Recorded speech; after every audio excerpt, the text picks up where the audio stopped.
হত্যাকারী ফেসিবাদী আওয়ামী শাসক গোষ্ঠী শেখ হাসিনা এবং তার দোসররা তারা এখনো, আমি মনে করি, এই আজকে যদি এই হাসপাতালে যারাই দেখতে এসছেন তারা এই দৃশ্য দেখার পরে এই ফেসিবাদী শক্তি কিভাবে এখনো মুক্ত বাতাসে ঘুরে বেড়ায় এবং কিভাবে বাংলাদেশের রাজনীতি করার চিন্তা করে আমার মাথায় আসে না। জনাব তারেক রহমান আমাদেরকে নির্দেশ দিয়েছেন রোগীদের জন্য আমাদের কাছে 5 লক্ষ টাকা প্রেরণ করেছেন। আমরা তাদের চিকিৎসাটা মোটামুটি হলেও অন্যান্য যে সহায়তা, আর্থিক সহায়তা তারা পাননি এবং চিকিৎসার বাইরেও তাদের যে সহায়তার দরকার সেটা আমরাও বুঝি এবং তারা অনেকেই বলেছেন যে তাদেরকে প্রতিশ্রুত 1 লক্ষ টাকা করে দেওয়ার কথা, সেটা এখনো পাননি। আমরা অনুরোধ করছি সরকারের কাছে যারা এটা দায়িত্ব নিয়েছেন তারা যেন আর্থিক সহায়তা খুব দ্রুত পৌঁছে দেন।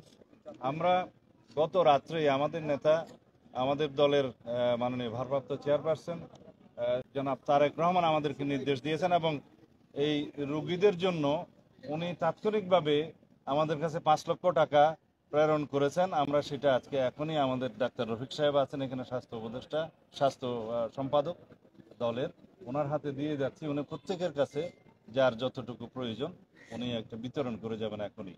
আমরা আগেও সাহায্য করেছি, আমাদের দলের মহাসচিব সাহেব এসছেন, আমাদের ডিজিপি সাহেব এসছেন আগে, আজকে আমি এসছি আমাদের দলের পক্ষ থেকে।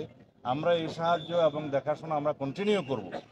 তবে যাদের অবস্থা আমরা দেখলাম যে দেশে সুচিকিৎসা সম্ভব নয়, সেগুলো আমরা চিহ্নিত করে অতি শীঘ্র সরকারের কাছে আহ্বান জানাই তাদেরকে যেন বিদেশে প্রেরণ করা হয়।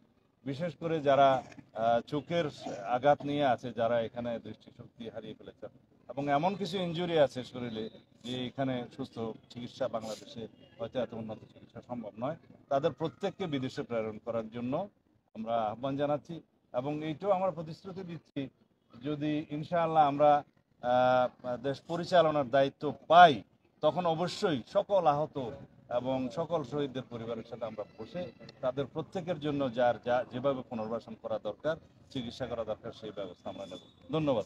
হত্যাকারী ফেসিবাদী আওয়ামী শাসক গোষ্ঠী শেখ হাসিনা এবং তার দোসররা তারা এখনো, আমি মনে করি, এই আজকে যদি এই হাসপাতালে যারাই দেখতে এসছেন তারা এই দৃশ্য দেখার পরে এই ফেসিবাদী শক্তি কিভাবে এখনো মুক্ত বাতাসে ঘুরে বেড়ায় এবং কিভাবে বাংলাদেশের রাজনীতি করার চিন্তা করে আমার মাথায় আসে না।